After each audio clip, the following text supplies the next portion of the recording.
Assalamualaikum warahmatullahi wabarakatuh. Waalaikumsalam warahmatullahi wabarakatuh. Inna hamdalillah nahmaduhu wa nasta'inuhu wa nastaghfiruh wa na'udzu billahi min syururi anfusina wa min sayyiati a'malina may yahdihillahu fala mudhillalah wa may yudlil fala hadiyalah. Asyhadu an la ilaha illallah wa asyhadu anna Muhammadan abduhu wa rasuluh la nabiyya ba'da amma ba'd. Yang saya hormati rekan sejawat di TKA Nahal Coprayan, yang saya hormati rekan sejawat di TKA Aba Bencongan Wiradesa. Puji syukur kehadirat Allah Subhanahu wa taala yang telah melimpahkan rahmat serta hidayahnya kepada kita semua, sehingga pada kesempatan kali ini kita dapat bermuajahah dalam acara pengibasan modul 1.4 budaya positif. Salawat serta salam senantiasa tetap tercurah limpahkan kepada junjungan kita Nabi Muhammad SAW yang telah membawa umatnya dari zaman jahiliyah menuju zaman yang penuh dengan cahaya Islam seperti sekarang ini. Baiklah, pada kesempatan kali ini saya selaku narasumber bernama Inani Risdiani, calon guru penggerak angkatan kelima Kabupaten Pekalongan. Pada kesempatan kali ini saya akan menjelaskan tentang modul 1.4 budaya positif di lingkungan kelas dan sekolah. Dari latar belakang, suasana positif sangat mendukung dalam menciptakan pembelajaran yang kondusif, karena dengan suasana yang positif, murid dan guru akan menemukan suatu kondisi pembelajaran yang menyenangkan, sehingga proses pembelajaran dapat berjalan tanpa adanya suatu beban. Tapi satu kebutuhan suasana positif juga akan membantu menggerakkan moral yang positif bagi murid, sehingga karakter murid tidak hanya terbentuk dari akademik intelektual saja, tapi juga dari lingkungan yang ada. Di sini ada yang tahu apa artinya budaya positif? Dari pengertian yang saya paparkan di sini, ada yang bisa menjelaskan tentang budaya positif menurut pendapat dari teman-teman? Monggo. Belum tahu ya. Dari budaya positif sendiri, menurut pendapat saya adalah nilai-nilai keyakinan, kebiasaan-kebiasaan di sekolah yang berpihak pada murid, agar murid dapat berkembang menjadi pribadi yang kritis, penuh hormat dan tanggung jawab. Nah, di sini budaya positif itu termasuk budaya yang harus dijalankan di lingkungan kelas ataupun di sekolah. Teman-teman mungkin kita sudah menjalankannya, akan tetapi tidak paham. Oh, ternyata budaya positif itu kayak kita mendisiplinkan siswa, terus kayak kita ada aturan-aturan untuk siswa terkait seragam sekolah, itu nanti akan menjadi suatu kebiasaan yang baik di lingkungan kelas ataupun di lingkungan sekolah. Nah, ini teman-teman ya, cara menciptakan budaya positif. Disiplin positif merupakan suatu cara penerapan disiplin tanpa kekerasan dan ancaman dalam praktiknya, melibatkan komunikasi tentang perilaku yang efektif antara guru dan murid. Di sini sudah paham maksudnya? Nah, bahwa budaya positif itu tidak boleh diancam. Misal ini ada anak yang telat, besok kamu kalau telat, nanti kamu masuk kamar mandi, semisal saja. Nah, itu sebuah ancaman yang tidak baik untuk anak-anak, karena kita di sini yang dimaksud disiplin positif bisa mendisiplinkan anak ke arah yang lebih positif, dengan perbuatan anak mengarah yang lebih baik lagi. Lanjut. Disiplin positif akan melahirkan nilai-nilai kebajikan. Yang poin pertama, beriman bertakwa kepada Tuhan Yang Maha Esa dan berakhlak mulia. Otomatis ya, kita kalau mendisiplinkan anak, ketika anak sudah terbiasa disiplin, kayak nanti sholat duha di kelasnya juga sudah tertib, wudhu juga sudah terbiasa tepat waktu, kita akan menjalankan sholat duha dengan mudah guru juga bisa mempraktekkan kepada anak-anaknya juga bisa lebih baik ya teman-teman ya. Terus poin kedua, berkebinekaan global. Nah, ini berkebinekaan global ada yang tahu maksudnya? Belum tahu Bu. Terus barangkali bisa membantu teman-teman? Berkebinekaan global.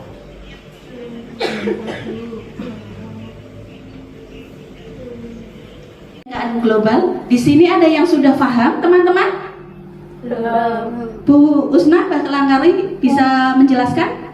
Berkebinekaan global itu mungkin menurut saya di dalam suatu masyarakat itu mereka saling menghargai, bertoleransi dengan adanya keberagaman Bu, entah itu berbagai agama, suku atau yang lainnya. Iya, tepat ya Bu ya. Tapi kalau di lingkungan sekolah kemungkinan kan kita menghormati karakteristik anak yang berbeda-beda ya Bu ya.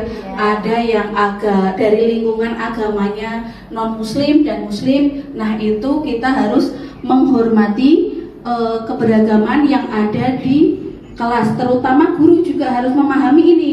Setiap anak tidak mungkin memiliki karakter yang sama. Mereka itu memang diciptakan dari manusia yang unik. Anak itu memiliki sifat yang unik, makanya mereka memiliki karakter yang berbeda-beda. Dari situ guru harus bisa menciptakan pembelajaran yang menyesuaikan dengan minat anak. Poin yang ketiga, bergotong royong. Terus selanjutnya mandiri, bernalar kritis, dan kreatif.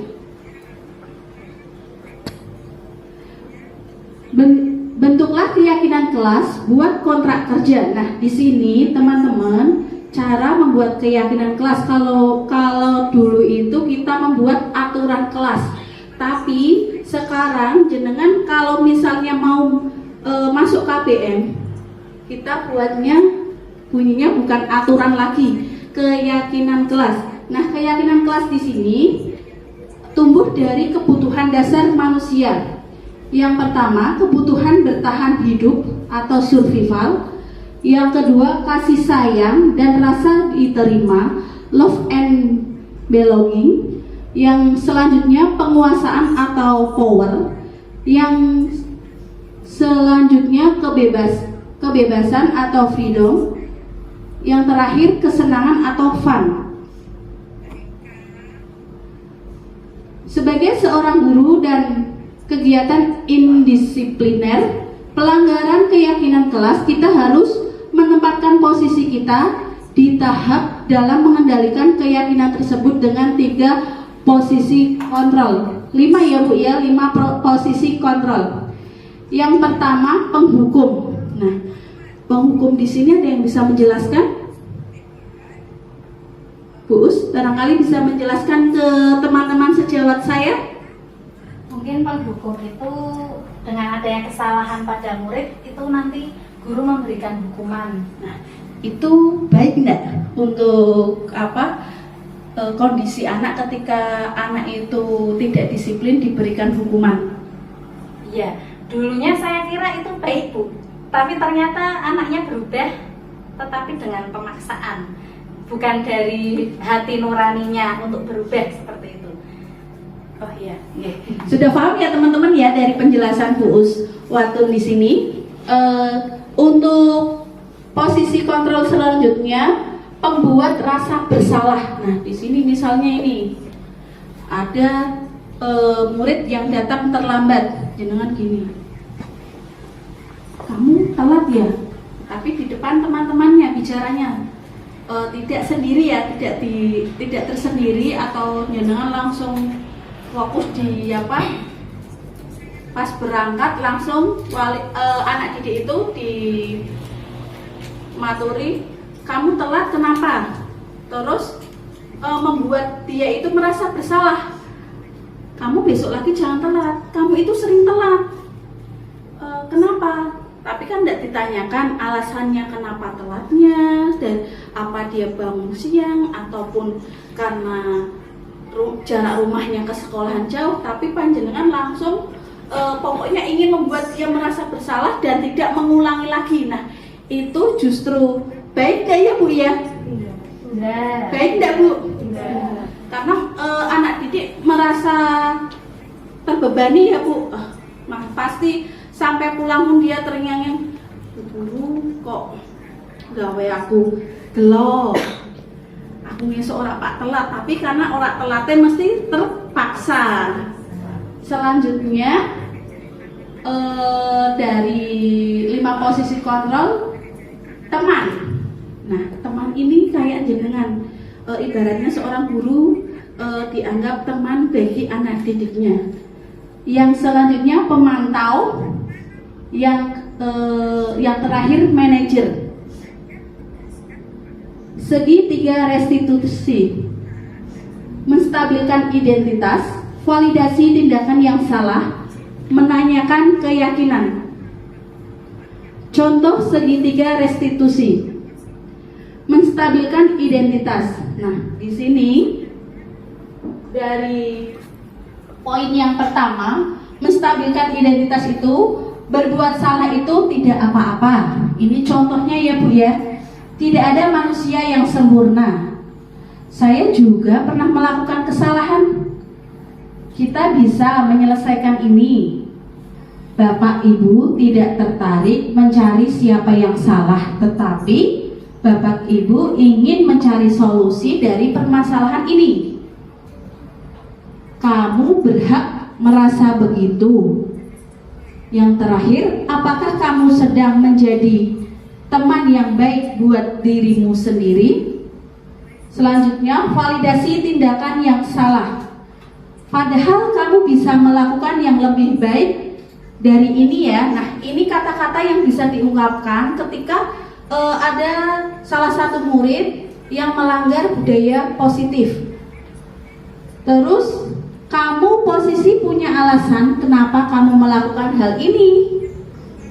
Kamu patuh dan bangga dirimu sendiri karena kamu telah melindungi sesuatu yang penting buatmu.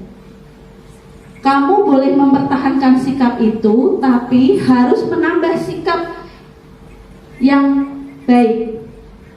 Poin yang ketiga, menanyakan keyakinan. Poin pertama, apa yang kita percaya sebagai kelas dan keluarga. Yang selanjutnya, apa nilai-nilai umum yang kita telah sepakati. Yang selanjutnya, apa bayangan kita tentang kelas yang apa ini ya teman-teman ya? Ideal. Yang ideal. Terus kamu mau jadi orang yang seperti apa? Nah, ini sebuah pertanyaan-pertanyaan atau pernyataan yang bisa diungkapkan kepada anak jika anak itu melanggar budaya positif di kelas atau di sekolah. Nah, dari penyampaian tentang budaya positif, adakah pertanyaan dari teman-teman terkait modul 1.4 yang barusan saya sampaikan? Monggo, bagi yang mau bertanya. Oke, monggo.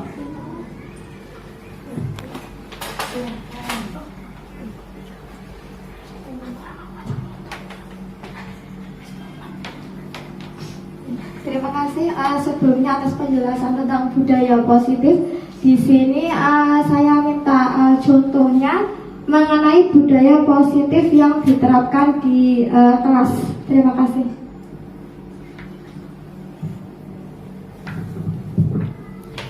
Ini langsung saya buka sesi pertanyaan, hanya 2 ya. Satu lagi, siapa yang mau bertanya? Biar sekalian menjawabnya. Monggo.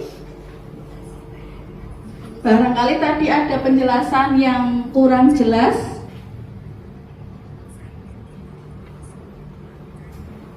Monggo Bu, ada yang ingin ditanyakan lagi? Ya udah, untuk sebelum saya jawab pertanyaan dari Bunda Ina, kita melakukan ice breaking dulu biar tidak terlalu penat ya Bu ya. Oke, kita berdiri semua.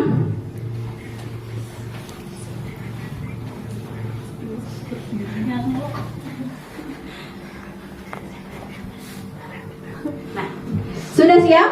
Siap. Oke. Nah, kita tepuk semangat dulu ya, biar semangat ya. Tepuk semangat. Semangat. Semangat.